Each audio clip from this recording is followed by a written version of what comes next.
Paz y bien. Un saludo a todos en los corazones de Jesús y María. Hoy, en esta noche de su programa Preguntando, se llega a Roma.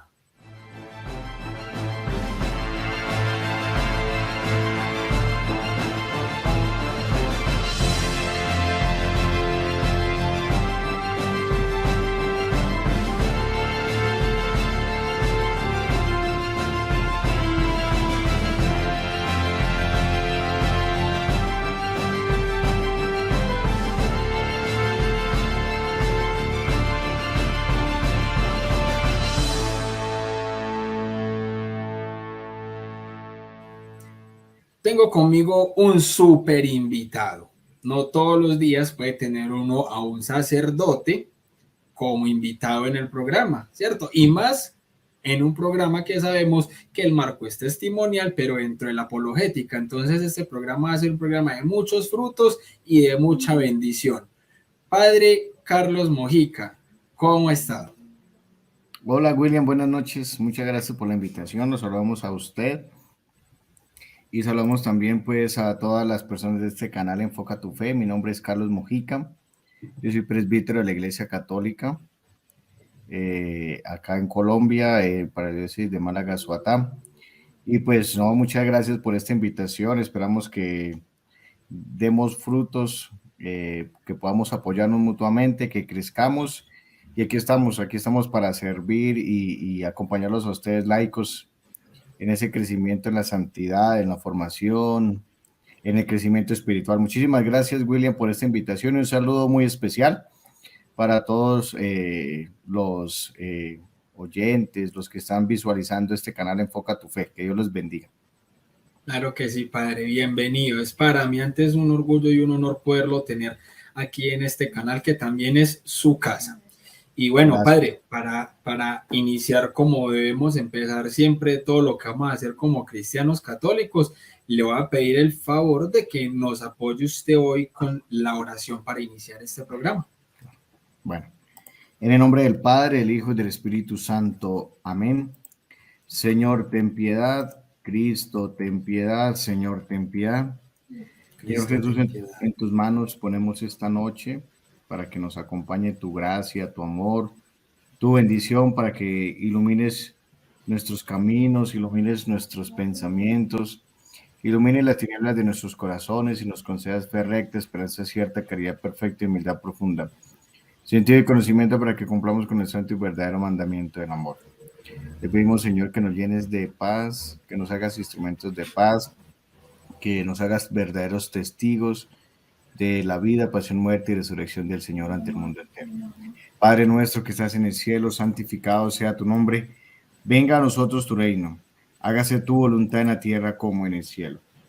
Danos hoy nuestro pan de cada día, perdona nuestras ofensas, como también nosotros perdonamos a los que nos ofenden. No nos dejes caer en la tentación y líbranos del mal. Amén. Dios te salve María, llena eres de gracia, el Señor está contigo. Bendita eres entre todas las mujeres, bendito el fruto de tu vientre Jesús. Santa María, Madre de Dios, ruega por nosotros pecadores, ahora y en la hora de nuestra muerte. Amén. Gloria al Padre, al Hijo y al Espíritu Santo. Como era en el principio, ahora y siempre, por los siglos de los siglos. Amén. En el nombre del Padre, del Hijo y del Espíritu Santo. Amén. Amén. Muy bien, muchas gracias. Qué belleza. No, gracias a usted, Padre, qué belleza. Bueno, Padre, para que arranquemos con todo el fuego en este programa, le cuento que este programa se llama Preguntando se llega a Roma. Una frase muy común que por lo menos aquí en Colombia es muy común, ¿cierto? Pero que muchas veces se ha utilizado para cualquier otro tipo de cosas, menos dentro de lo espiritual. Entonces, hemos querido darle y bautizar este programa de esta manera porque hay muchas personas que normalmente pueden tener dudas, preguntas, objeciones, ataques contra la fe, bien sea el cristianismo o bien sea la fe católica en específico. Entonces, nos hemos dado cuenta que muchos, y me incluyo, pasamos por procesos muy fuertes, muy oscuros, donde teníamos dudas, preguntas y objeciones, y en las cuales muchas veces no encontramos la respuesta puntual o en el momento adecuado, cuando se le preguntaba a un laico, un sacerdote. Entonces, este programa es para eso, porque hay muchas personas que están quizás viendo el programa o que quizás tienen familiares, amigos, conocidos que a los que les pueden enviar ese tipo de programas y formatos donde digan, esta persona me hizo esta pregunta, esta persona tiene esta duda, veas este programa, veas esta charla, veas esta entrevista y ahí le resuelven su duda. Entonces muchas personas podrían llegar obviamente a abrazar la fe, dado que puede que esa duda y esa pregunta sea la piedra en el zapato que le está impidiendo abrazar la fe católica. Entonces, en ese orden de ideas y en ese marco, hemos tratado de que este programa sea en un marco testimonial, pero enfocándolo a eso, a las respuestas apologéticas que muchas veces muchas personas hemos necesitado en la vida. Entonces, la primera pregunta del programa, padre, que obviamente ya usted nos dio un esbozo de ello, es ¿quién es usted? ¿Quién es el padre Carlos Mojica? ¿De dónde salió? ¿En dónde vive? ¿Cuántos años tiene? ¿Y cuál es su vocación? Que obviamente es evidente, pero nos puede contar un poco acerca de eso. Escuchamos, padre. Bueno, pues mi nombre es Carlos Antonio Mojica, yo soy presbítero de la Iglesia Católica, soy de Cobarachía, Boyacá. En el año 2004, febrero de 2004, inicié la formación para la vida sacerdotal en el seminario Mayor Hispano Misionero, se llama en esa época, para la diócesis de Málaga, Soata. En este seminario, pues en Soata, Boyacá, cursé 3 años de filosofía, 2004, 2005, 2006. 2007 realicé el año de pastoral en una parroquia de la diócesis, Huicán, la parroquia de la Señora de la Candelaria de Huicán, la Morenita de Huicán. En el 2008 cursé primero de teología en el Seminario Mayor Intermisional Colombiano en Bogotá. Y ya en el 2009 ya se creó el Seminario Filosofía y Teología, que ya dejó de ser seminario, Seminario Mayor Hispano-Misionero, 2009, 2010, 2011, los 3 años más de teología junto con un año de teología en el Seminario Intermisional Colombiano de Bogotá, que es un seminario interdiocesano.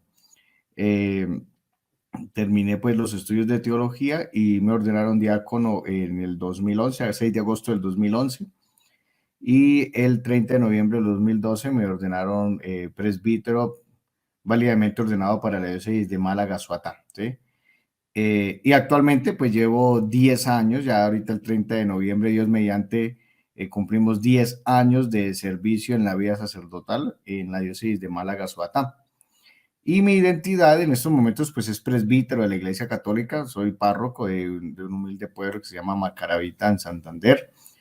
Aquí estamos sirviendo desde hace 5 años y medio para la diócesis de Málaga, Soata. Ese es como mi identidad dentro de la Iglesia Católica. Ese soy yo. Qué belleza, padre. O sea, un resumen cronológico muy bonito. De verdad que sí.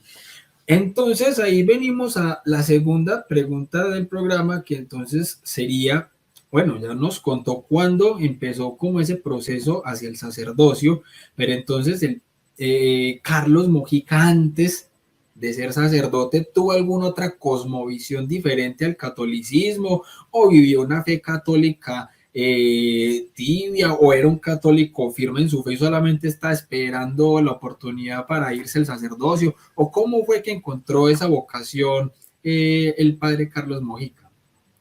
Bueno, pues realmente antes de ingresar al seminario, pues sí, yo pues era sacristán, acólito en mi parroquia, pues sí, un católico, pues de Eucaristía Dominical, la catequesis básica en los sacramentos, la comunión, la confirmación, así en ese sentido.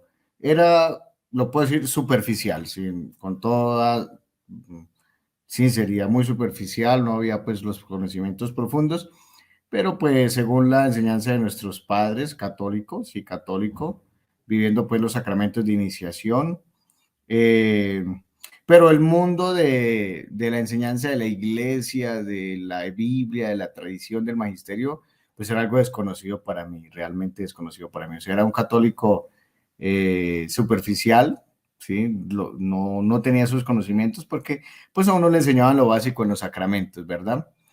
Y pues realmente yo todo mi bachillerato, desde sexto grado hasta undécimo grado, siempre estuve al lado de los sacerdotes como sacristán, ayudando, apoyando, sirviendo en las Eucaristías, leyendo, ayudando a barrer la iglesia, arreglar la iglesia, limpiar la iglesia, el cementerio, al servicio de los sacerdotes. Pero era algo, digámoslo así, no, superficial. No habían esos conocimientos que los tenemos ahora.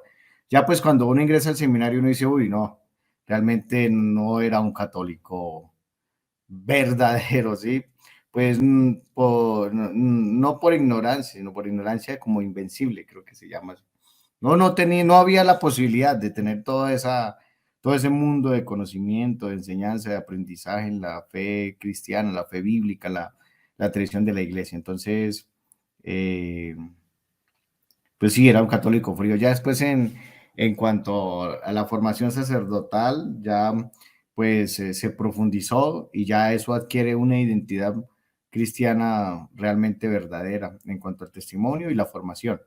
Entonces, así era mi transcurrir antes de ingresar pues al seminario. Siempre he sido católico, nunca fui a una secta protestante o a una comunidad cristiana protestante, en ningún caso, no. Pero realmente ajeno para mí, incluso en mi parroquia natal en Cobarachí, allá en mi época no había ninguna iglesia, yo recuerdo, ya últimamente llegaba el movimiento misionero mundial, pero son tres, cuatro gaticos ahí que se reúnen, no son más. De resto, el 98% de la parroquia somos católicos. Entonces, así es más o menos mi trasegar antes de ser un católico convencido de mi fe. No, me imagino, padre. Y donde llegue algún pez gordo allá, así como les llama nuestro amigo Hugo Delgado, me imagino que se lo mandan al padre Carlos Mojica y allá lo atiende. Exacto, sí, ya ahora sí, ya les decimos, venga, acá que ya estudiamos, ¿sí?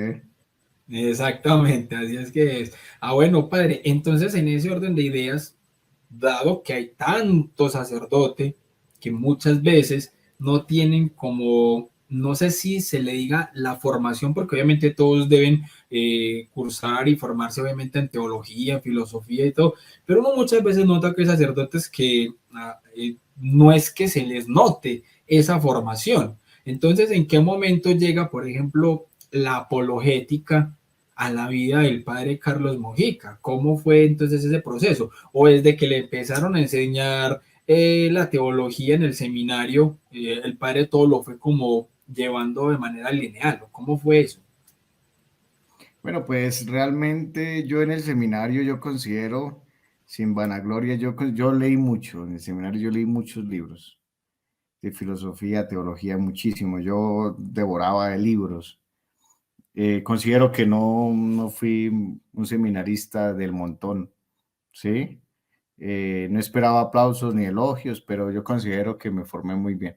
De por sí que en el primer año en propedéutico con un sacerdote, incluso tiene mi mismo nombre, el padre Carlos Humberto Hernández, un sacerdote supremamente erudito, o sea, es un sacerdote que no ha ido a ningún país ni ha estudiado en ninguna universidad, pero es un hombre que lee muchísimo. Entonces él nos inculcó como ese aspecto de la lectura, de la formación, y yo pues leí muchos libros, ¿sí? Y pues yo pienso que siempre fui celoso contra las sectas protestantes, o sea, yo siempre en mis catequesis y reflexiones cuando era así en público, o incluso también tuve, incluso siendo seminarista, cruces de palabras con evangélicos, ¿verdad? Y, y siempre he sido un apasionado defensor de la fe católica, de la ortodoxia de la fe. No es que este año o el año pasado, fue en octubre del año antepasado que comenzamos como a estar en este mundo así como de la apologética en las redes, pero no, yo antes incluso tuve cruces de palabras, de debates con evangélicos, con ateos, ¿sí? de gente de otras religiones, de otros mundos, entonces eso siempre ha estado. O sea, yo considero que siempre ha existido. Yo tuve un compañero que se llama el padre Raúl Gómez, que está en Estados Unidos. Él también, con él nos reuníamos para hablar hablar como en tono apologético para defender la fe cristiana. Y con él lo formábamos, leíamos, compartíamos conocimientos y siempre hacíamos apologética. Entonces, eso siempre ha sido desde el seminario, para que no ha sido últimamente, ¿cierto? En sí el testimonio ya es apologética, pero así como tal, de esa forma, así frente a los protestantes, no ha sido últimamente, eso siempre hemos estado ahí en ese servicio. Qué bien, padre, no, una belleza porque es, es un proceso muy lineal y muy radical desde el principio. Eso es muy bonito porque hoy en día es incluso difícil encontrar sacerdotes que realmente amen defender su fe de esa manera. Hay algunos que tristemente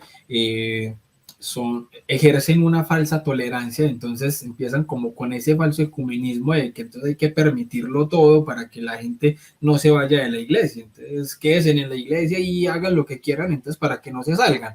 Entonces es muy bonito ver ese tipo de testimonios así como el suyo, padre. Bueno, entonces vamos ahora hacia el plato fuerte del programa. Y es el siguiente, padre. Dado el proceso que usted ha tenido, pues no creo que entonces haya tenido usted preguntas o dudas fuertes para abrazar la fe católica. Siempre ha sido católico, pero no quiere decir que nunca en la vida le hayan hecho preguntas difíciles o que le hayan presentado dudas u objeciones que usted diga, tengo que investigar eso o esta pregunta me corchó. ¿Cuáles serían las tres dudas, preguntas u objeciones más difíciles con las que le ha tocado interactuar al padre Carlos Mojica? Nombrándolas desde la más suave hasta la más complicada. ¿Cuáles serían esas tres? Eh, bueno, pues no, yo considero que siempre ha habido docilidad y apertura a la experiencia. Algo que sí me parecía duro entender era el tema del pecado original, ¿sí? Y me puse a leer sobre todo la Suma Teológica, y eso me llevó a comprender, ¿cierto? Esa era una gran duda fuerte que tenía, era el tema del pecado original. Estudiando incluso en el seminario el tema del pecado original. Pero ya cuando llegué a teología, ¿cierto? Sí, En teología, el tema del pecado original me parecía entenderlo de una forma, no era difícil entenderlo. Ya cuando leía a Santo Tomás en la Suma Teológica, no, ni siquiera la clase del mismo padre me saciaba el entenderlo. Tuve que remitirme a Santo Tomás de Aquino en la Suma Teológica cuando explica el tema del pecado original. Y es un misterio, obviamente es un misterio, pero esa fue una duda enorme que se clarificó, ¿cierto? perfecto. Eh, esa. Más, Bueno, qué más fue así algo que le haya marcado e impactado así pues como todo en su proceso o que algo bien sea ateo o protestante le haya hecho que usted diga, uy, aquí me la puso dura? Y no porque no hayan respuestas, sino porque obviamente, hey, bueno, esta es durita, pero vamos a darle. sí, bueno, de un ateo, bueno, una vez tuve un cruce de palabras con un docente de una universidad que era ateo en un lugar de misión. Yo estaba en un lugar de misión, eh, pero yo no me dejé corchar, ¿sí? Yo recuerdo que decía, pues yo no me dejé corchar. Yo llevaba 3 años de filosofía, eso fue a una vereda al borde del río Chicamocha. El río Chicamocha se llama Chicacuta, en Molagavita, Santander. Y iban unos turistas, y entre eso había un profesor universitario de una universidad católica, y el hombre era era ateo, ¿cierto? Pero realmente yo que recuerdes, yo no me dejé corchar porque pues, como yo le decía a usted, yo desde que empecé el propedéutico, yo leía mucho y tenía armas suficientes, ¿cierto? Entonces, que me haya hecho una pregunta, que me haya corchado, pues de pronto uno tiene que decir, ¿cierto? Por la intuición y todo lo demás. Pero no tengo en mi, con toda sinceridad, no tengo en mi buzón de entrada, no tengo en mi buzón de entrada algún recuerdo en ese sentido de que me hayan corchado fuerte. Tal vez en un principio sí, cuando nosotros empezamos teología, primero de teología, habían cosas que no nos cuadraban, ¿sí? Porque uno viene de la filosofía, uno en primero de teología sufre una especie de crisis teológica o crisis no vocacional, sino como porque ya la teología se aprende de rodillas, ¿cierto? Habían términos, sobre todo en materias como se llamaban revelación y fe, eh, que pues realmente nos atormentaba los primeros años el primer semestre de primero de teología para uno como seminarista es en esos tiempos un via crucis, porque abandonarse al dato revelado, abandonarse a lo que enseña la iglesia es un acto de fe y de martirio. Entonces, lo recuerdo así de esa forma, sobre todo en el tema de la revelación y la fe, que fue difícil. O sea, para todos los seminaristas es difícil primero de teología, el primer semestre, primero y segundo semestre, porque pues abandonarse al dato revelado exige renuncia a mis propios esquemas para que sean los de la fe. Entonces, ese es otro recuerdo que yo tengo en algo que haya sido pues difícil, digámoslo así, de esa forma. Difícil en ese sentido.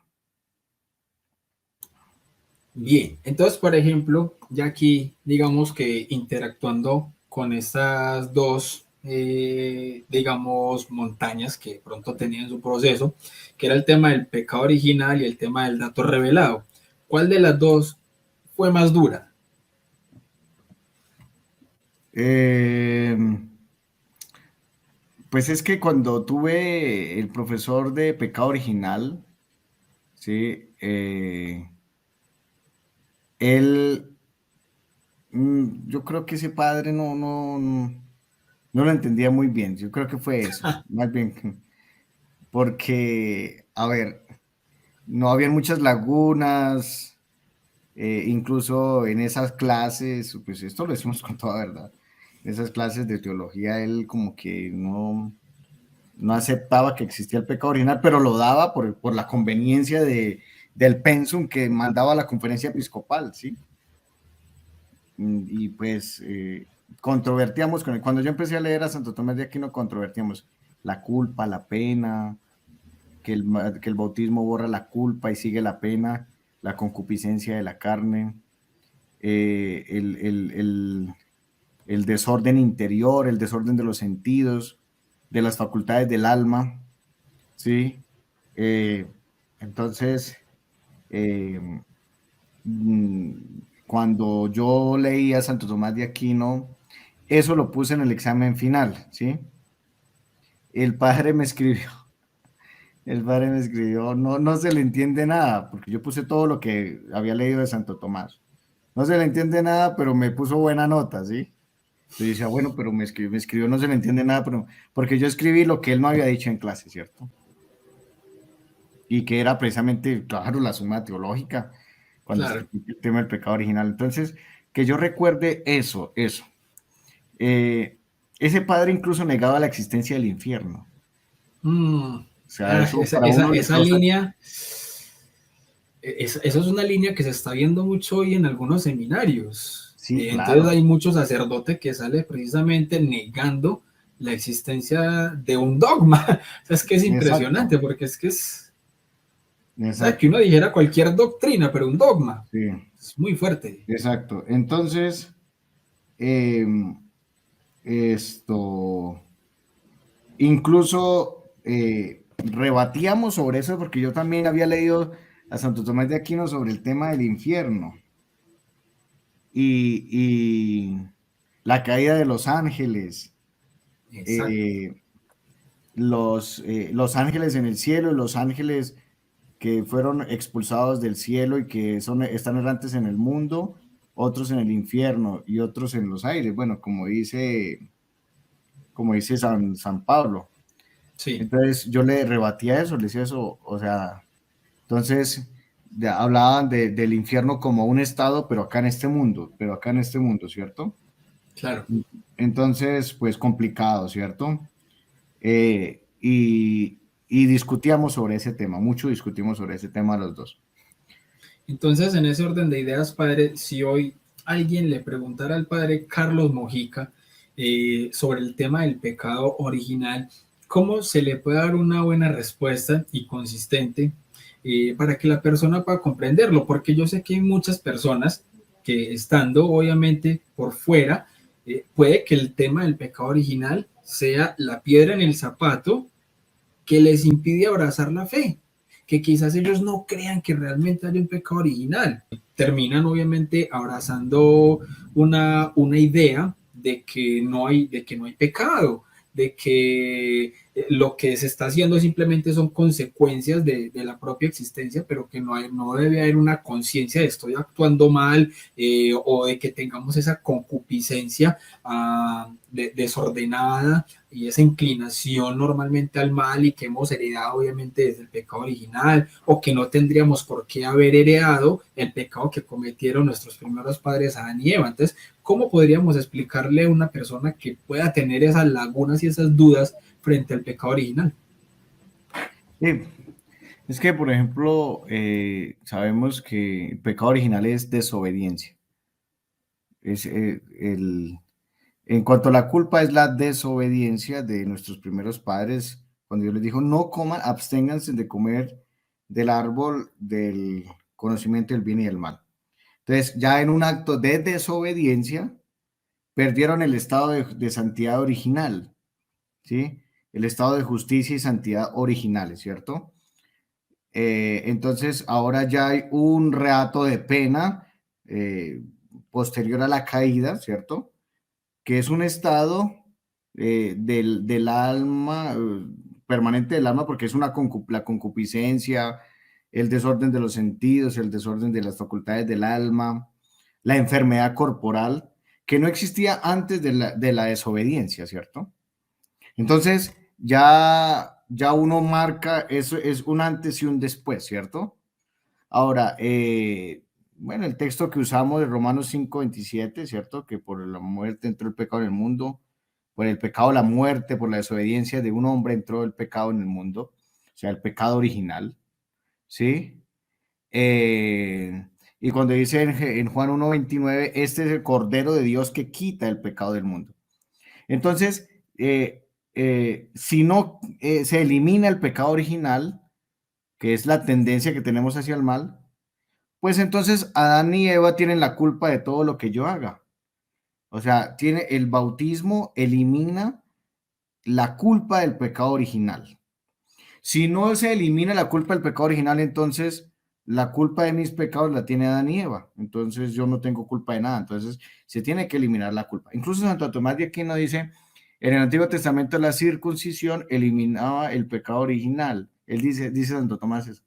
Y en el Nuevo Testamento, el cambio por la circuncisión, Colosenses 2:11, cambio de la circuncisión es el bautismo. Entonces dice Santo Tomás, el bautismo elimina la culpa del pecado original, pero continúa el reato de pena que es la concupiscencia, ¿cierto? Y que es algo que habla la Biblia, San Pablo habla de la concupiscencia, ¿cierto? Que es contra lo cual tenemos que luchar ayudados por la gracia de Dios. Entonces, pues ya hay más armas y ya hay más instrumentos que nos ayudan pues a profundizar en esto, ¿cierto? Claro, claro que sí, padre. Bueno, y entonces en ese orden de ideas, también viniendo con lo de primero de teología y segundo, en cuanto al dato revelado, hay muchas personas que incluso nosotros lo veíamos hace poco en un programa que tuve aquí en el canal sobre el tema de las revelaciones privadas.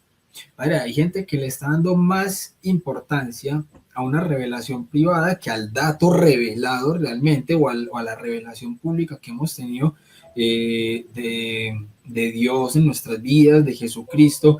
y que muchas veces una aparición, una visión y esto, o lo que haya dicho un vidente, se le da más importancia que a lo que es el dato revelado. ¿Por qué cree usted, padre, que se está dando esto cuando obviamente durante tantos siglos hemos tenido un dato revelado, el magisterio de la iglesia nos lo ha dicho, nos lo ha enseñado, pero entonces como negar prácticamente lo que es Biblia, magisterio y tradición para irnos precisamente a lo que me diga un vidente, pues porque soñó esto, cuando la mayoría de garajes protestantes, por así decirlo, han sido fundados es porque un día alguien le dio por decir, Dios me reveló que me tengo que salir de la iglesia y fundar mi propia iglesia. Entonces, yo estoy viendo precisamente eso dentro de mi iglesia católica, que es que Dios me dijo y yo sentí que la Virgencita me puso esto en el corazón, yo sentí que Dios me dijo esto y entonces porque Dios me lo dijo ya es verdad. Así niegue incluso verdades bíblicas, así niegue lo que es el magisterio. Entonces, esto en contraposición con lo que es el dato revelado, cómo podemos entenderlo y cómo le podríamos entonces hablar a estas personas que prácticamente en muchos sentidos niegan el dato revelado. A ver, yo pienso que yendo pues a la práctica, ya como en el sentido pastoral, porque en sentido teológico pues hay lo que sabemos, lo que nos insiste mucho la Dei Verbum, la Sacrosanctum Concilium, sobre la Biblia, tradición y el magisterio, la obediencia al magisterio auténtico que interpreta la palabra de Dios, que eso lo sabemos todos. Pero en la práctica mucha gente no tiene esa, no lo hemos enseñado. Entonces yo pienso que algo que nos puede ayudar mucho es el testimonio de santos que tuvieron revelaciones privadas y que ellos, ¿qué hicieron? Se sometieron a una dirección espiritual permanente y constante para que se discerniera si era de Dios o no era de Dios, ¿sí? Entonces, por ejemplo, el apóstol San Pablo en él tuvo una revelación privada, o sea, que se le apareció el Señor, ahí no dice que se cayó del caballo, sino cayó a la tierra, ¿cierto? Cayó a tierra. Y antes de ser escrito, de ser puesto por escrito, en el texto de la conversión de San Pablo, ya esa revelación privada pasa a ser, digámoslo así, regula fidei, porque es un apóstol, ¿sí? Entonces ya pasa así, pero fíjense que en Gálatas 1 y 2 San Pablo nos habla de que tuvo un proceso de discernimiento, de acompañamiento. Entonces yo pienso que en esas relaciones privadas las personas deben tener un discernimiento, una dirección espiritual que ayude a discernir realmente si es de Dios o no es de Dios, ¿cierto? Uno debe decirle eso a las personas y, y saber acompañar, ¿cierto? Saber acompañar. Eso es una cosa. La otra, el otro aspecto, cuando dicen que revelaciones privadas, entonces uno los pone a prueba, ¿sí? Le dice, bueno, si usted recibió esa revelación privada y que hay que, y soy santa, soy santo.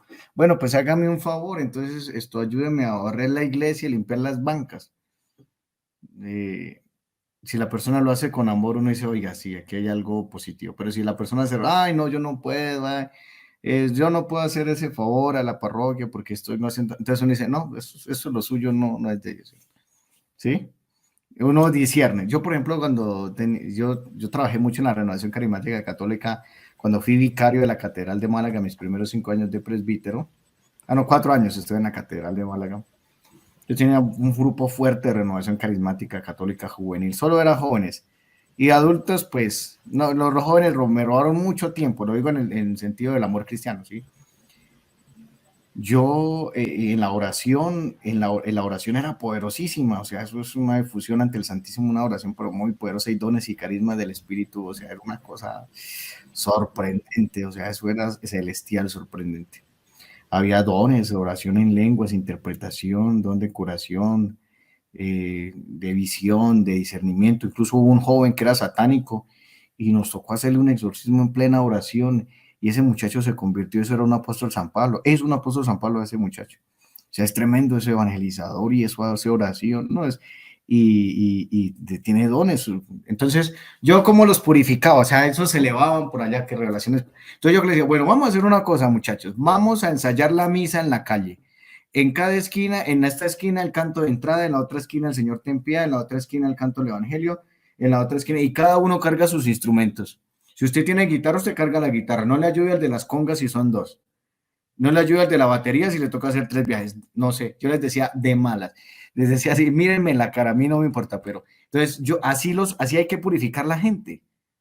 ¿Sí me entiende? Y entonces la gente que pasaba, yo le decía, miren, esos son los de música, y es que le cantan a Dios. ¿Sí? Y mírenlos. Entonces eso hay que purificar. Nosotros como presbíteros tenemos que ayudarle a la gente a purificar los carismas, así como a uno le purifica el carisma el obispo o otro presbítero o la misma gente. Yo no le veo problema que un laico a uno lo corrija, yo eso no le veo problema, ¿no? No le veo problema a eso.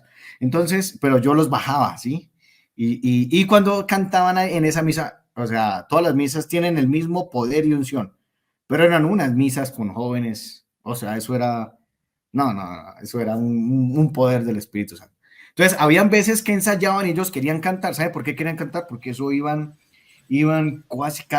casi 400, 500 jóvenes a la catedral. Eran solo jóvenes que iban a la misa, solo jóvenes. Y claro, porque como habían Claro. dones y carismas, los chinos decimos, era a hacer oración y todo eso. Entonces yo a veces, ellos llegaban muy efusivos y yo les decía, bueno, Julián, présteme la guitarra, yo voy a cantar la misa. Yo en el altar y yo cantaba y ustedes me hacen el favor y colocan los instrumentos en la primer banca y cada uno se siente y se levanta y mira su instrumento y no hace nada más en la misa. Entonces así uno los purifica, ¿sí me entiende? Entonces con las revelaciones privadas hay que hacer lo mismo. Cuando la gente llega a decirme eso, ay, qué tal cosa, uno dice, bueno, vaya, ayúdeme a arreglar la iglesia, esto hágame el favor y visite a este pobre, tal cosa, o sea, purificarlo, ¿cierto? Entonces yo pienso que esas dos cosas, de mostrar ejemplos de santos que han tenido revisiones privadas y ellos tuvieron direcciones espirituales. Por ejemplo, Sor Faustina Kowalska tuvo un director espiritual, ¿sí? Por ejemplo, el Papa San Juan Pablo II. Papa San Juan Pablo II creo que habló 3 días seguidos con San Pío de Pietrelcina cuando él era sacerdote. O sea, hubo una dirección espiritual. Santa Teresa de Calcuta tenía un sacerdote director espiritual. ¿Sí me entiende? O sea, siempre que tengan un director espiritual y hay que purificarlos, bajarlos del curubito.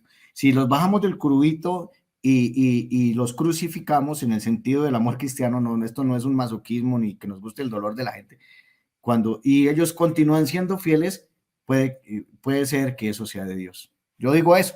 Habrán otras cosas, otras maneras, pero bueno, me parece que eso yo lo he realizado con la gente, con algunos. Entonces, me parece bien.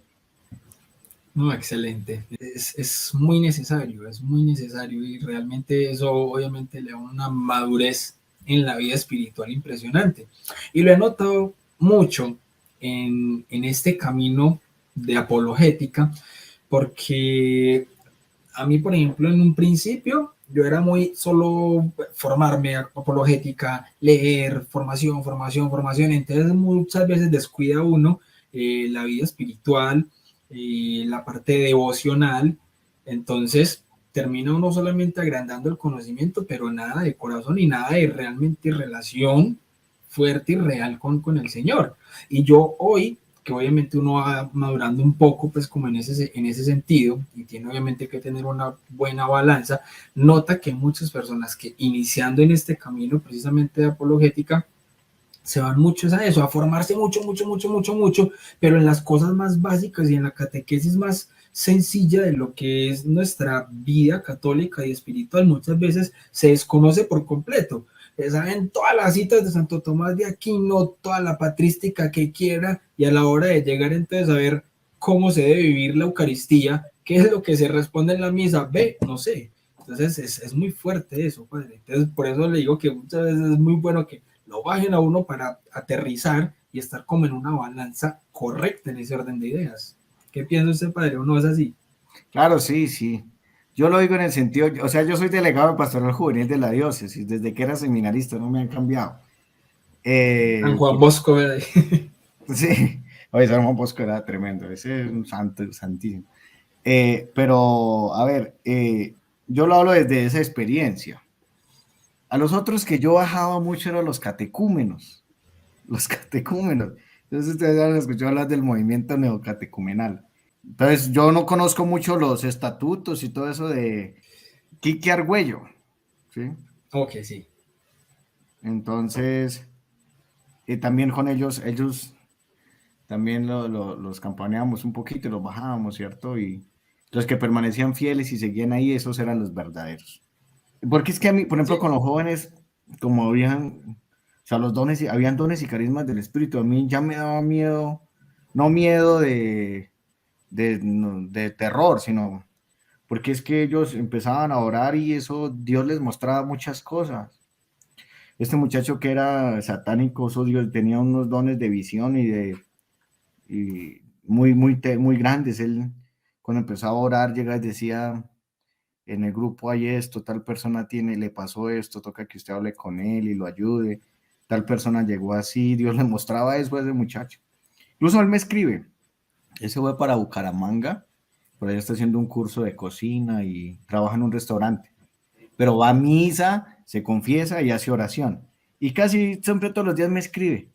Es que yo hice oración y así esto, padre, tal. Entonces uno dice, bueno, usted siempre vaya a misa, vaya al Santísimo, reza el rosario ante el Santísimo, eso purifica los carismas y me ha hecho caso.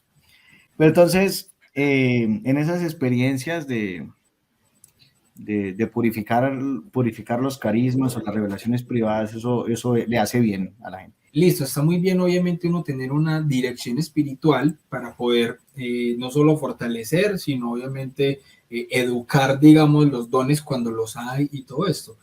Pero si una persona, digamos, que ha tenido fuertes evidencias de que tiene uno que otro don y que son muy evidentes, pero es muy difícil tener una dirección espiritual cercana, porque, digamos, el sacerdote más cercano de la parroquia es un sacerdote de estos que niegan, por ejemplo, el infierno o tienen malas prácticas y todo eso, entonces obviamente pues tenerlo como dirección espiritual sería antes más contraproducente.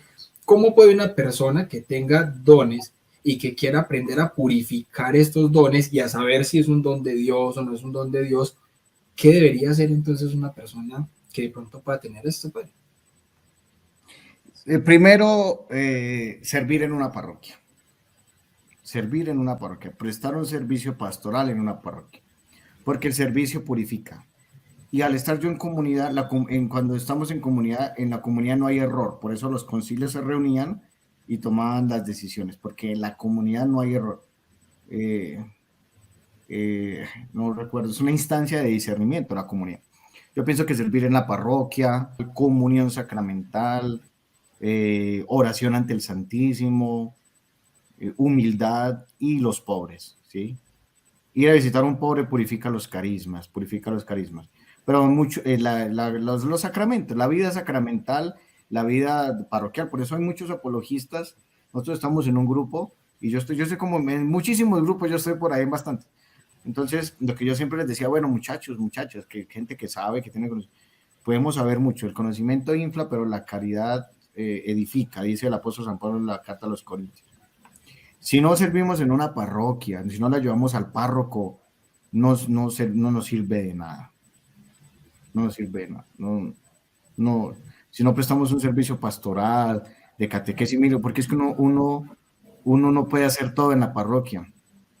Mire, por ejemplo, hoy me llegó el caso de unos indígenas uvas, que viven allá por el lado de Boyacá y hacia Venezuela, y entre Arauca y Venezuela, todo eso, unos uvas, los esposos y 3 niños, ¿cierto? Hombre, debemos que prepararlos para el sacramento del bautismo. Ya los convencí de que deben prepararse para el sacramento del bautismo. Y esta tarde me encontré una niña que los papás eran adventistas y se volvieron católicos, ¿sí? Pero la niña no había sido bautizada. Entonces, yo siempre le celebro la misa a los del colegio y yo hago apologética. Entonces me la encontré y le dije, bueno, usted ha visto que en las misas, en las charlas que yo le he dado en el colegio hemos tocado ciertos temas. ¿Usted cree que dentro del seno de la Iglesia Católica tiene la verdad? Dice, sí, dijo, sí, padre, yo he entendido muchas cosas. Entonces, me encontré precisamente con la mamá y yo le dije, bueno, esta niña tenemos que bautizarla porque tiene 15 años y no la hemos bautizado. El obispo viene acá el 23 de noviembre, tenemos estos meses fuertes para administrar el sacramento del bautismo y tenemos que prepararla, ¿cierto? Entonces, hay un grupito de oración aquí y hay una muchacha que ora mucho, ¿cierto? sirve en la parroquia. Yo le digo tal cosa, este favor, este otro favor, ayúdeme. Nunca se ha negado, porque son en cuanto a la que atañe a la iglesia. Entonces, a esa persona que está muy preparada en fe, en enseñanza, la puse a preparar estas personas y se la puse muy difícil. Le dije, bueno, los uvas viven arriba, los uvas viven arriba y nos toca prepararlos. Eso no sé cómo hacer para que los preparemos. La otra muchacha, debemos que mirar la forma para que la preparemos. Dijo, sí, padre, ahí miramos cómo. Es eso, ¿sí me entiende? Porque uno a veces de un momento a otro surge necesidad. Y hay gente como ustedes que saben, tienen que poner al servicio de, ¿cierto? Al servicio de la evangelización. Entonces yo pienso que tienen que ayudar en las parroquias y colaborar, ¿cierto? Porque si no, no crecemos, no damos frutos. Excelente, padre, súper, súper, muy bien. Yo sé que este programa va a ser de mucho fruto y bendición porque hay cositas que precisamente, aunque las conversamos aquí, hay mucha gente que quizás tiene ese tipo de dudas o de preguntas y que muchas veces no se acercan a preguntarlas, que no las preguntan y se atragantan con ese tipo de cosas y son a los que hasta que la gotica de dudas termina rebasando el vaso y se salen de la iglesia porque nunca preguntaron nada o porque cuando preguntaron nadie les respondía. Y pueden ser dudas y preguntas así sencillas, básicas, pero que si no hay quien les responda o si no hay quien pregunte, entonces nunca van a poder llegar a Roma, a la casa, precisamente, ¿cierto? Padre, y le quiero hacer una pregunta aprovechando lo que lo tengo aquí, que precisamente hoy le hicieron al obispo Munilla. El obispo Munilla montó un video el día de hoy y hay una pregunta que le hicieron que se ha quedado sin responder. Entonces yo quiero decirle a usted, padre, esta pregunta, a ver cómo hacemos, porque me parece que es una buena pregunta. Obviamente tiene su respuesta, pero es una pregunta que a más de uno lo puede poner a patinar, ¿ya? Y es sobre, enmarcándolo en cuanto al tema del problema del mal. La cuestión es la siguiente. Se supone que en nosotros existe algo que se llama el pecado de omisión, Sí. que es obviamente no actuar cuando tendríamos que haberlo hecho. Y el ejemplo que pone es, yo estoy viendo que a alguien le van a robar, ¿cierto? Y yo puedo evitar ese robo, pero no lo hago para no coartar la libertad de ese ladrón. O sea, lo estoy dejando en su libertad, en su decisión de robar. Entonces yo no le voy a coartar su libertad. Yo estaría pecando por omisión. Entonces la pregunta es, ¿por qué eso sí es justificable en Dios? El que obviamente él no interfiera ahí para coartar su libertad. O sea, Dios nos da libre albedrío, pero si nosotros dejamos libre a la persona pudiendo hacer algo, entonces en nosotros es un pecado de omisión. Sí, o sea que ¿por qué Dios lo deja libre para que siga cometiendo el robo, ¿sí? Sí, y porque si nosotros dejamos libre a ese haciendo el robo, entonces en nosotros es un pecado de omisión. Sí, o sea, es que Dios respeta la libertad, Dios no predetermina la libertad, ¿sí? Pongámosle, vamos a poner un ejemplo, aquí dejemos yo no sé si tal vez dé la respuesta. ¿Se acuerdan cuando nosotros en la infancia mirábamos Dragon Ball Z? ¿Se acuerdan que había un caso?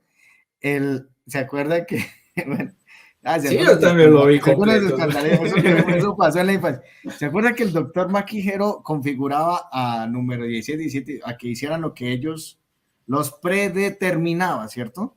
Sí. A que ellos hicieran lo que él les mandaba. Dios no predetermina la libertad. Dios no predetermina la libertad. Dios respeta la libertad y la libertad del hombre es lineal, ¿cierto? Va avanzando, la libertad del hombre va avanzando y es lineal, y la libertad de ese ladrón está inclinada hacia el mal porque está haciendo un acto pecaminoso, un pecado mortal que es robar y muy seguramente tal vez tentar contra la vida de esa persona. ¿Por qué Dios lo deja avanzar pudiéndolo haber detenido? Porque es que Dios no predetermina la libertad.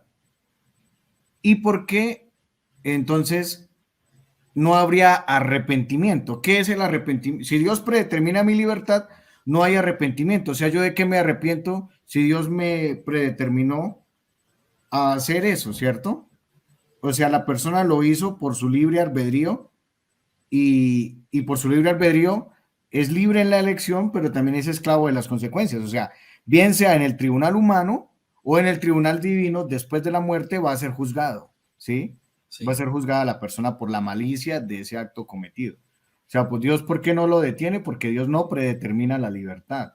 Es que en ese momento la persona que ve el robo y que yo tengo la intención de, o sea, yo creo que lo puedo evitar, yo puedo evitar ese robo y yo no lo hago, pues obviamente yo puedo evitar el mal y no lo hice, o sea, evité el mal, o sea, en eso está el pecado de omisión.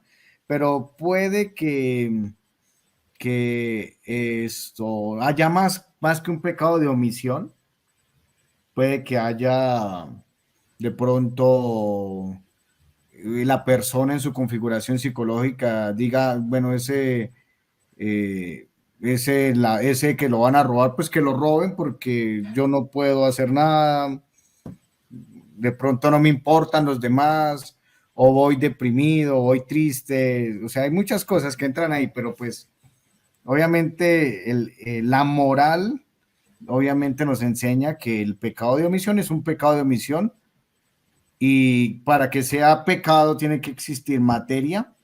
Ahí hay materia grave o leve. Tendremos que mirar si la intención fue pecar, ¿sí? Que es la materia y la intención para que se configure pues como tal un pecado. Entonces, obviamente, Dios no predetermina ni la libertad del ladrón, ni la libertad del que está viendo ese pecado. Y obviamente hay un pecado de omisión, ¿sí? O sea, es así, no sé si se haya entendido. O sea, Sí, muy a mí complejo. me parece genial así. Incluso, por ejemplo, a mí lo que se me ocurrió cuando vi el cuestionamiento fue más como desde el punto que no es que Dios haya actuado por omisión. Precisamente Dios, al ser omnisciente, sabe que yo tengo las capacidades para evitar ese robo. Entonces, por tanto, Dios pone todas las causales para que yo esté ahí. O sea, que lo que está haciendo Dios es ponerme a mí ahí, sino que quien tomó la decisión de no actuar en esas circunstancias soy yo. Entonces, quien está cometiendo el pecado de omisión soy yo, no Dios. Dios ya hizo lo que tenía que hacer, era ponerme a mí ahí, y yo no actué. Entonces ahí es donde está el pecado de omisión, porque Dios no va a Dios obviamente entendería si pone ahí a alguien que no va a poder hacer nada. Es más, obviamente si está protegiendo su propia vida, también obviamente es un acto de autodefensa, porque pues, no me va a meter donde yo sé que también voy a salir perdiendo, ¿cierto?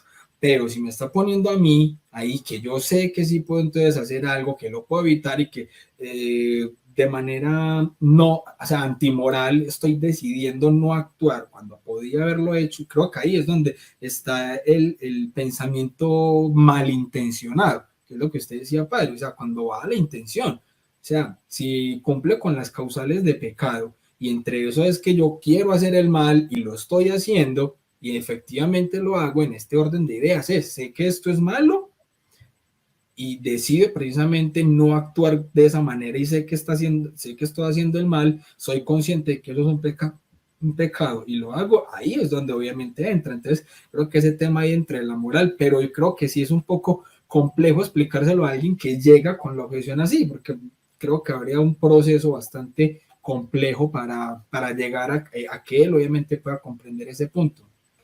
La otra es intención, advertencia y materia, para que se configure como pecado. Intención, la intención de pecar, o sea, tengo la intención de pecar omitiéndolo. Tendríamos que mirar la configuración psicológica de la persona que está viendo el robo. Claro, Eh, porque, o sea, ya hoy en día hay robos en todo lado y ya uno no sabe, ¿cierto? sí, Por ejemplo, allá en Antioquia, allá en sus pueblos, aquí hay un señor de allá de Medellín y él hospedó a unos venezolanos y en la noche lo robaron y lo mataron, ¿cierto? Ya no sé, ya hoy en sí, día sí, ni en se un sabe. hotel. Entonces, quién sabe hasta qué punto en el pecado de omisión sea una exageración de la prudencia, ¿cierto? La prudencia, También. no sabemos si hay una exageración de la prudencia o de pronto la persona no es lo suficientemente valiente y pueda perder su vida en un acto de, no sé, de enfrentar a un ladrón o algo que pueda suceder, ¿cierto? Sí, es cierto, padre, claro O que sea, sí. ahí entra, entra como que todo eso. La otra es la advertencia, ¿cierto? La advertencia. La advertencia eso es malo, sí, eso es bueno. O sea, ese es el otro aspecto de la moral. El conocer que esto está bien o esto está mal. Exacto. Y la materia grave o leve. La materia grave de los sacramentos son ir en contra de los mandamientos, las obras de misericordia. Los pecados leves son pues los que no van contra ellos, ¿cierto? Pero pues el pecado de omisión, pues si la persona cumple esos tres requisitos, como tal es un pecado, ¿cierto? Tendríamos que ser Esos casos de confesión eran los que solucionaba San Juan María Vianney, ¿sí? Ah, santo cura de Ars. Sí, es. Me imagino, eran unos casos, los casos. Sí. Entonces, si por ejemplo alguien va a confesar, supongamos que esa persona que vio ese robo fue y se confesó. Bueno, padre, lo que pasa es que yo vi un robo y omití, o sea, yo podía haberlo evitado, pero tuve miedo, ¿cierto? Entonces ya uno pues entra a ayudarle a evaluar las circunstancias, la ocasión y liberarlo de esa culpa, de ese pecado. O sea, no podemos que la persona esté cargando con eso, ¿no? Sí, No. claro. Sí, entonces pues de eso se trata el sacramento de la confesión, que es el sacramento por excelencia de la liberación. Entonces, le perdona el pecado de omisión y ella, la persona en su conciencia le habla si fue pecado de omisión, ¿sí? Si la persona cree que no fue pecado de omisión, de pronto se le olvida y no lo confiesa, pero es la conciencia de la persona. La conciencia de la persona es la que le dice si estuvo bien o estuvo mal. Claro, y si no sabe que era pecado, no pecó. Sí, exacto. Espera, le cuento una cosa. Por ejemplo, Sí, cuando yo estaba en Málaga, genial. a mí me gustaba ir a visitar a los presos. Yo iba todos los días a la cárcel. Yo iba todos los días a la cárcel. Y, y un muchacho estaba muy mal porque yo me hice muy amigo de él, era bogotano, era un rolo de esos. Entonces, él se sentía mal de verme a mí porque él estaba en la cárcel precisamente porque en una calle de Bogotá eh, robó a un sacerdote y le dio un disparo en el pie. O sea, iba a robarlo y le dijo el padre, yo soy sacerdote, no. Entonces, él podía haberlo omitido porque le dijo que era sacerdote, o sea, la advertencia, ¿sí? La advertencia, o le hubiera hecho, bueno, pongamos otro ejemplo, yo soy padre de familia, tengo 3 hijos y no, pues, ¿sí me entienden? La advertencia, ahí está la advertencia. Entonces, lo que le dijo esa persona creó en él, o sea, hubo pecado de omisión que lo llevó a la gravedad que fue atentar contra su vida. O sea, él omitió que de pronto él le advirtió de que pues, era un ser humano, un sacerdote, y él le disparó en el pie al padre. Entonces, a él le pusieron tentativa de homicidio y robo. Y entonces, pues, él lo que lo hacía sentir en pecado era pues que lo que él le había dicho el sacerdote, lo que el sacerdote le Claro, en la dijo, conciencia lo martillaba. exacto, la conciencia ¿sí me entiende? Entonces así pasa con el que ve el pecado allá, o sea, el que yo podía evitar que lo robaran, el ver la ocasión hace que cree en mí el sentido de pecado, ¿sí? Yo pienso que por ese lado estará con la respuesta, no sé. No, me Bueno, parece excelente. Claro, es que hay que separar las dos circunstancias. Una cosa es Dios que no preconfigura, obviamente, como lo decía usted ahorita con el ejemplo padre, y otra cosa es ya obviamente la moral del ser humano que viene con la concupiscencia, viene como lo hablamos al principio, pues con el pecado original, con todo esto, entender cómo se mide las causales para que sea un pecado. O sea, siempre es algo profundo que obviamente habría que entrar a explicarlo y todo, pero me parece excelente y creo que obviamente si alguna de las que está viendo la transmisión o que la vaya a ver luego, si se topó en algún momento con esa pregunta, dado que pues, al padre Munilla obviamente lo sigue bastante gente, o si alguien le hizo algo así, pues como por lo menos para que tengan una guía sobre la solución a algo como tal que se puede plantear con fuerza pues este tipo de argumentos, ¿cierto? Bueno, padre, y finalmente quisiera que le pueda dar un consejo a las personas, a dos tipos de personas. Primero, un consejo a las personas que en este momento se sienten llamados a la vocación del sacerdocio, pero que quizás tienen ese miedo o ese susto de dar el paso por todo lo que hoy en día se está viendo dentro de la iglesia. Entonces no saben realmente si dar el paso o no. ¿Qué consejo le puede dar entonces a estas personas que van a arrancar con su vida hacia el sacerdocio, con esta vocación? O sea, ¿qué consejo para que realmente terminen de dar ese paso, o que si no lo van a dar entonces que puedan obviamente optar por una vía cristiana católica coherente con su fe? Eso primero que todo. Bueno, yo pienso que es abrazar la radicalidad del seguimiento a Cristo. O sea, la radicalidad contagia, la radicalidad atrae. Eso lo dice el Papa Benedicto XVI. Aquí no son cristianos por montón de atracción. Yo pienso que la radicalidad atrae. La radicalidad atrae. Entonces, los jóvenes que tengan inquietud vocacional, abrazar la radicalidad de seguir a Jesús, ser radicales. Entonces, cuando uno es radical y se va para el seminario, porque yo me fui a los 15 años al seminario, yo me fui llorando. O sea, yo aquí les cuento, yo me fui llorando. Me dolió terriblemente porque era una Navidad sin mi familia, sin mis papás, sin mis hermanos. Me dolió terriblemente. O sea, eso fue para mí durísimo, durísimo.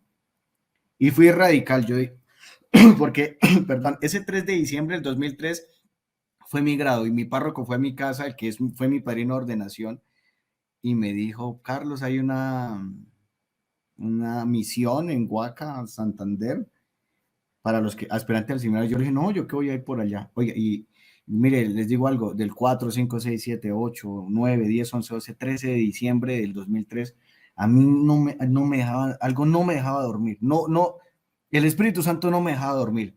Yo era: vaya, yo no quiero ir, vaya. Era algo que no me dejaba en paz. Se los digo aquí con mucha humildad. No me dejaba en paz, o sea, era algo que me inquietaba, por eso llamé, era algo por dentro que me hablaba, yo no quiero ir. Y fui donde el padre iba sacando el carro, iba por una alegría, le dije: padre, yo estoy como que quiero ir, no quiero ir, eh, yo no sé, o sea, me da miedo, ¿qué hago? Llegó y me dijo el padre: yo no sé usted qué va a hacer, pero mañana a las 4 de la mañana yo me lo llevo para donde el obispo para que se vaya. Yo no sé, me dijo así: yo no sé, pero mañana lo espero. Entonces, esas palabras que me dijo el padre: mañana lo espero, y firme, como que la radicalidad. Y allá fui. Yo lloré el 14, 15, 16 de diciembre. Yo lloraba porque yo tenía 15 años, yo lloraba, yo decía: Dios mío, ¿yo por qué? Y me dio muy duro. Pero tuve un diácono en ese tiempo, el padre Erwin Rubiano. Ese padre me consoló mucho, y la liturgia de las horas me dieron el consuelo. Este libro, la liturgia de las horas, fue la que me consoló. La liturgia de las horas me consoló, y, y se me pasó, y no he vuelto a tener desde esa época hasta hoy. Estoy hablando del 2004, estoy ya casi 20 años, imagínense. Yo no he dudado. No he dudado porque fue radical, no he dudado porque me dio duro, no he llorado, no he dudado porque abracé la cruz y me dio muy duro, a mí me dio muy duro. O sea, yo aquí les voy a contar otra cosa. Yo, cuando estaba en el colegio, yo tenía novia, yo tuve que regresar de esa misión y cortar. Yo tuve que llegar y cortar. Entonces, cuando uno hace eso por Jesús, cuando uno es radical por Jesús, cuando uno corta por Jesús, cuando uno llora por Jesús, cuando Jesús a uno lo crucifica, cuando uno pasa esos días, al día siguiente, uno tiene una fuerza incomparable. incomparable. Entonces, yo le diría a los jóvenes que tienen inquietud vocacional, abracen la radicalidad, abracen la cruz, y después hay una recompensa, y esa recompensa no se cambia por nada, ¿sí? Entonces, es un camino, ¿cierto? Y es interesante, es interesante. Yo siempre quise ser franciscano, yo incluso hice proceso con los franciscanos, pero no tuve apoyo. Yo me comuniqué con ellos me escribían y yo estaba, pues quería ser, no pude ser franciscano. Me tocó ir a Santa Rosa de Cabal, allá en cerca a Pereira, no pude ir, después que con los jesuitas también, no se dieron las cosas. Dios me tiene para ser sacerdote diocesano y aquí estamos. Aquí estamos. Otra cosa, por ejemplo, cuando les hablaba de la renovación carismática católica con jóvenes, no lleguen a pensar que todo fue paraíso, no lleguen a pensar que todo fue misterios gloriosos. Nosotros sufrimos mucho, con los jóvenes sufrimos muchísimo. A nosotros nos crucificaron, los mismos papás de los muchachos nos crucificaban a nosotros.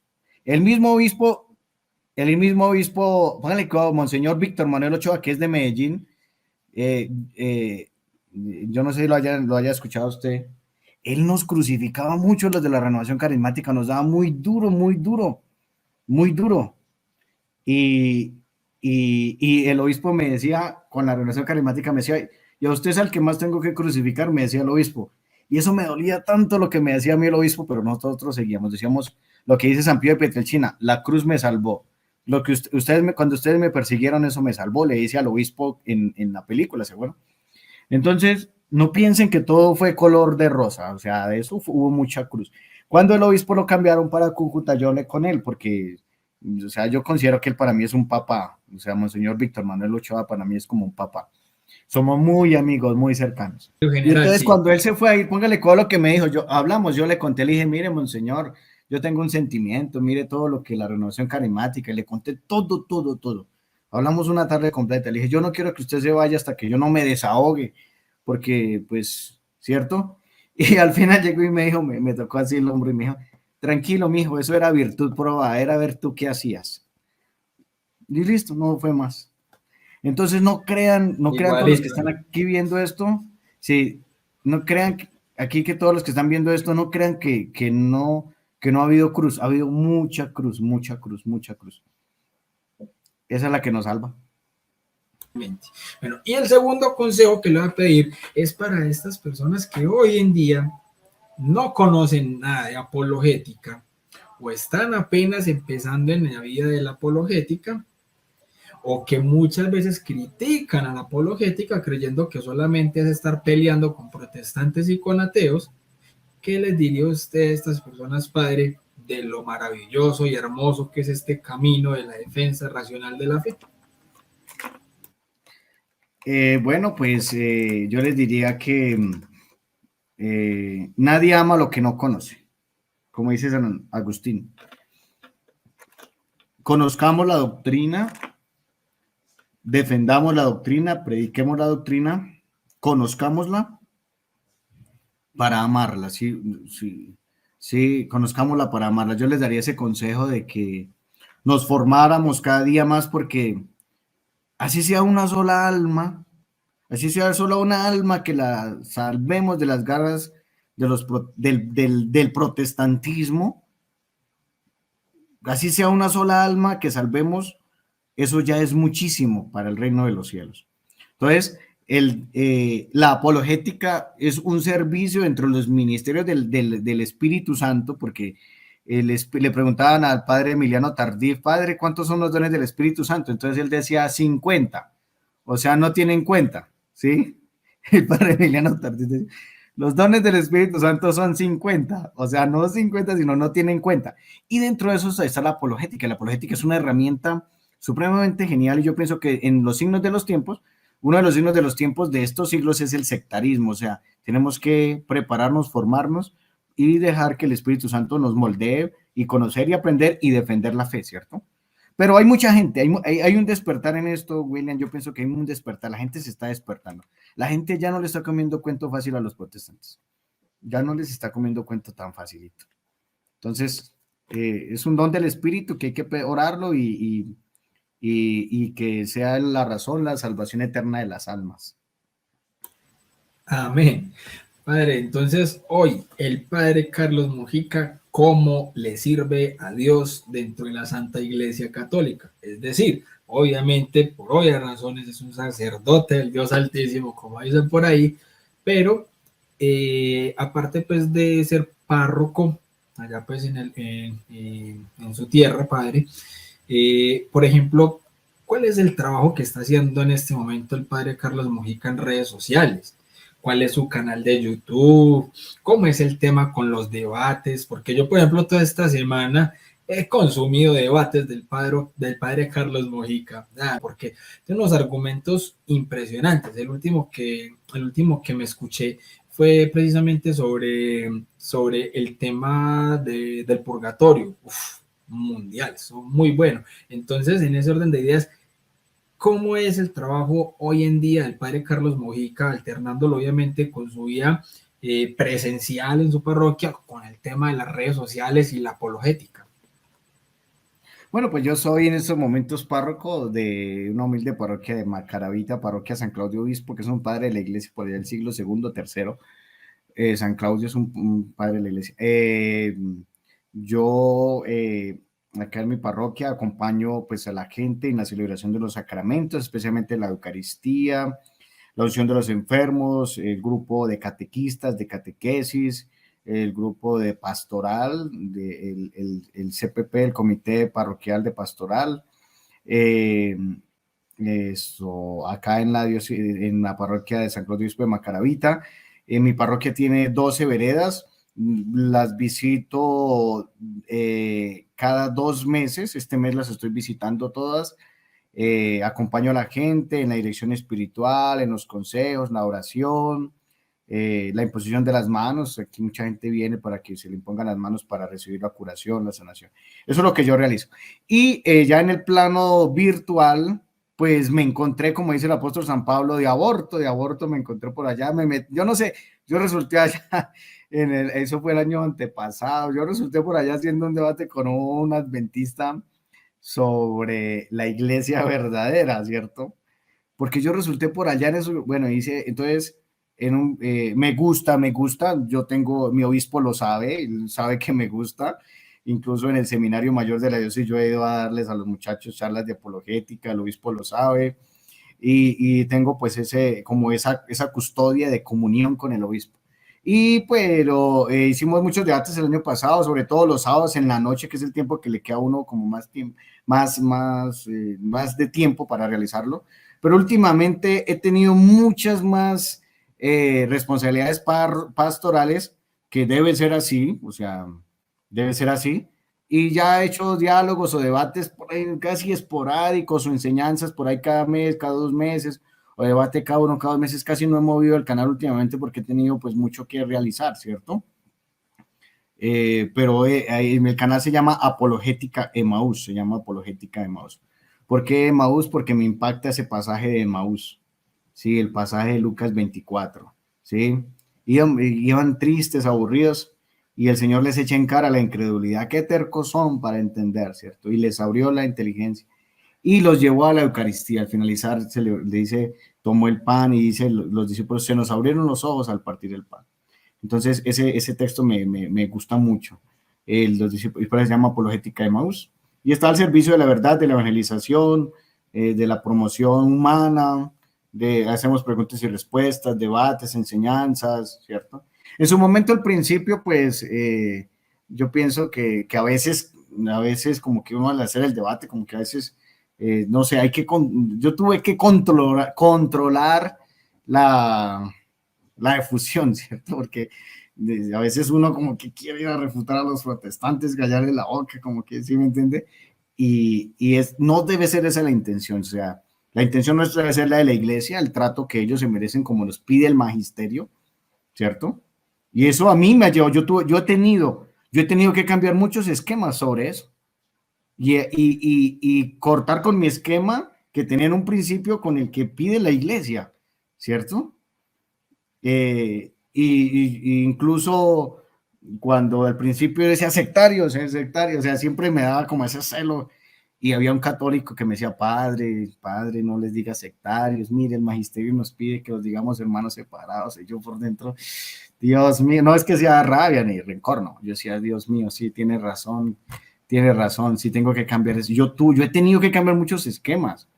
O sea, yo le digo aquí con toda humildad, o sea, yo no veo problema de que un católico a uno lo corrija, yo no le veo su problema. Y he tenido que cambiar muchos esquemas y formas de predicar, de decir, ¿cierto? Y pues no, ahí estamos.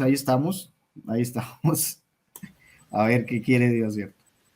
Qué belleza, padre. Así, o sea, cree uno muchas veces que es uno solo el que tiene que estar madurando espiritualmente, pero se da uno cuenta, padre, todo lo que Dios lo va a uno tallando y moldeando desde la vocación a la que lo haya llamado. Una belleza. Bueno, padre, para finalizar, le quiero dar las gracias infinitas por haber aceptado la invitación. Aquí en la descripción del video queda obviamente el link al canal del padre Apologética de Emaús, para que lo sigan, se suscriban, los que no lo hayan hecho. Hay unos debates impresionantes, se los recomiendo. Y padre, para finalizar, entonces le agradecería que podamos despedir recibiendo su bendición. Bueno, pues muchísimas gracias a William por esta invitación. Amemos a Cristo, amemos a la iglesia. Cada uno presta un servicio, no tiene que haber envidias ni sentimientos malos. Todos tenemos que servir a la iglesia y buscar la salvación eterna de las almas, que es nuestra mayor meta, ¿cierto? Es el último canon del derecho canónico. Todo el bien supremo, no, ¿cómo dice él?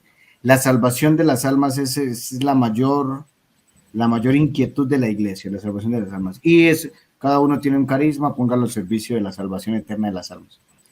Muchísimas gracias y pues los bendecimos a todos en el nombre del Padre, el Hijo y el Espíritu Santo. Amén. Ilumina, Señor, las tinieblas de nuestros corazones.